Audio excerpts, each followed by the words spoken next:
os motivos ou as razões pelo qual o paciente pode apresentar uma PCR. Tem várias, inúmeras, tá? Eu, como um bom profissional, o que eu tenho que pensar, tá? Você tem que pensar isso que eu estou falando. O ideal é que ele não tivesse uma parada. O ideal é que eu conseguisse fazer qualquer tipo de ação para ele não ter uma PCR. Então, existe algo chamado pré-PCR, que é pouco falado, que é algo que está acontecendo minutos ou horas antes desse paciente parar. Anote uma informação aí. Regra geral, tá? Não é exceção, é regra geral. Todo paciente que para, avisa 8 horas antes. Todo paciente que para, avisa 8 horas antes de ter uma PCR. Como é que ele avisa?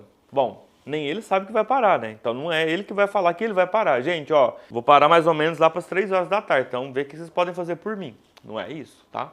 Quando ele fala que vai parar, significa que o corpo dele vai dar sinais que, se não for revertido, isso pode levar a uma parada. E geralmente leva.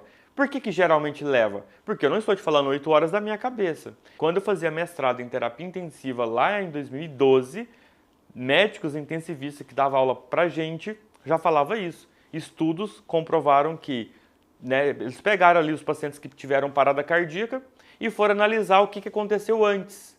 E é o que eu vou falar aqui agora. E eles perceberam que num time de 8 horas, geralmente é quando o paciente começa a apresentar as alterações.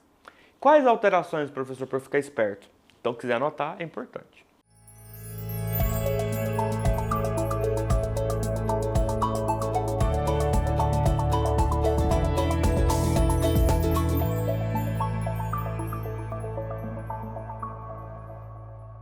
Vou começar pela clássica. Ah, não, vou deixar por último, Vou começar por uma qualquer. Saturação de oxigênio. Tem um monitor, existe a saturação, tá? Mas a saturação, ela tem muitas variáveis. Porém, se o seu paciente está apresentando uma saturação reduzida, Éder, reduzida quanto? Reduzida. 90, 88, 86. Tem que entender quem é o seu paciente. Só que, beleza, a saturação reduziu, mas o paciente estava tendo compensação para corrigir? Estava. Então, se está tendo compensação para corrigir e mesmo assim está diminuindo, você concorda que é um candidato a ter uma parada cardíaca? Entendeu? Por hipóxia.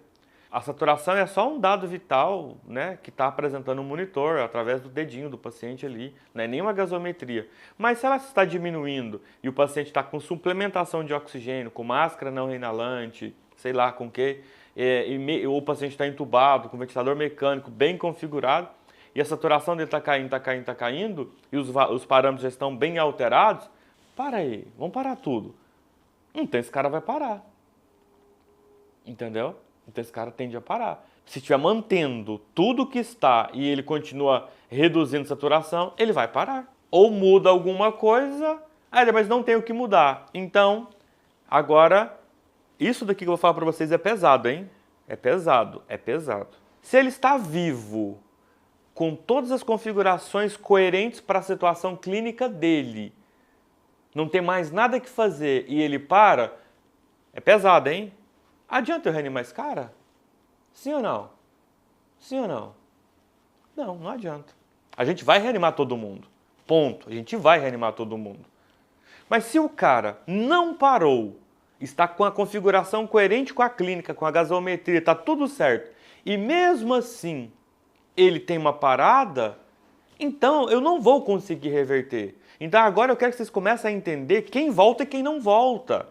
Esse cara não volta.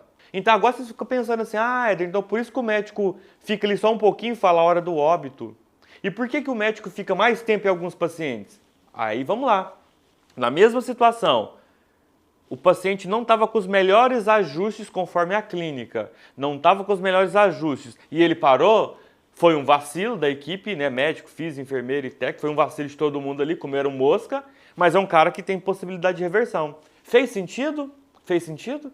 Então, se eu estou com a configuração perfeita para o caso clínico do paciente e ele para, a chance é praticamente zero. Agora, se os meus parâmetros não estão configurados para a clínica do paciente, ou seja, nós não fizemos os ajustes necessários, para esse paciente aqui e ele parou, eu tenho chance de voltar esse cara porque a gente estava comendo mosca, a gente não olhou a gasometria, a gente não olhou alguma coisa, poderia ter ofertado mais oxigênio, por exemplo, poderia ter feito algo diferente, a gente não fez, ele parou. Então dá pra gente reverter.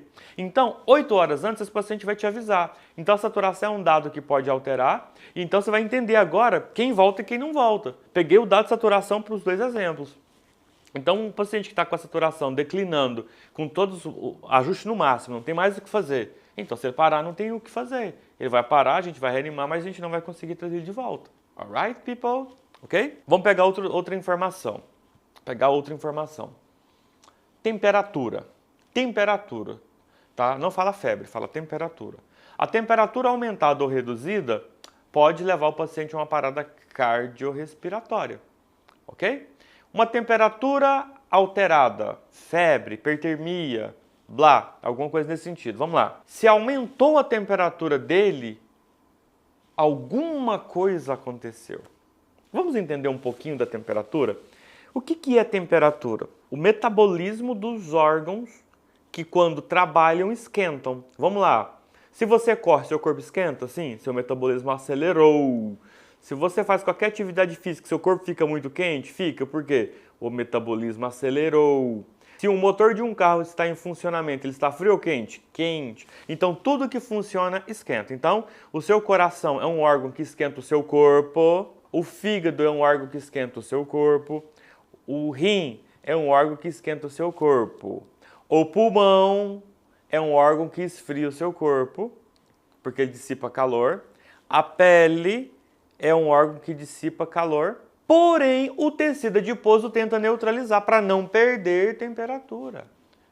Então o tecido adiposo está ali para não perder temperatura e não ganhar, né, ou não ter interferência da temperatura externa, do meio externo para o meio interno. Então o tecido adiposo ele é apenas uma barreira ali. Então a pele dissipa calor. Por isso que você tem sudorese, glândulas sudoríparas, tá? Então, para você perder calor, você precisa de ter pele. E a pele tem esse mecanismo de perda de calor. Então, pensando bem, se uma pessoa aumenta a temperatura, então o metabolismo dela está aumentado? Legal, muito bem, boa, boa. O metabolismo do cara acelerou. Mas por que ele acelerou? Vamos olhar a frequência cardíaca? Olha, a frequência cardíaca está normal. Mas o órgão, coração, ele aumenta a temperatura. O cara aumentou a temperatura e a frequência cardíaca está normal? Uai. Fígado, não dá para eu ver o funcionamento do fígado. Não dá para eu ver o funcionamento renal. Beleza. Exames laboratoriais. Poxa, o paciente está com 28 mil de leucócitos. Leucocitose. Significa que o sistema imune está, trabalhando para combater uma infecção. Metabolismo acelera, em prol disso, a temperatura aumenta. Então, o que falam de uma forma muito simples, que a pessoa tem febre por uma infecção, estou te explicando. A temperatura eleva pelo metabolismo acelerado do sistema de defesa em prol, né, de um combate com um micro-organismo que invadiu. Por isso que a temperatura eleva.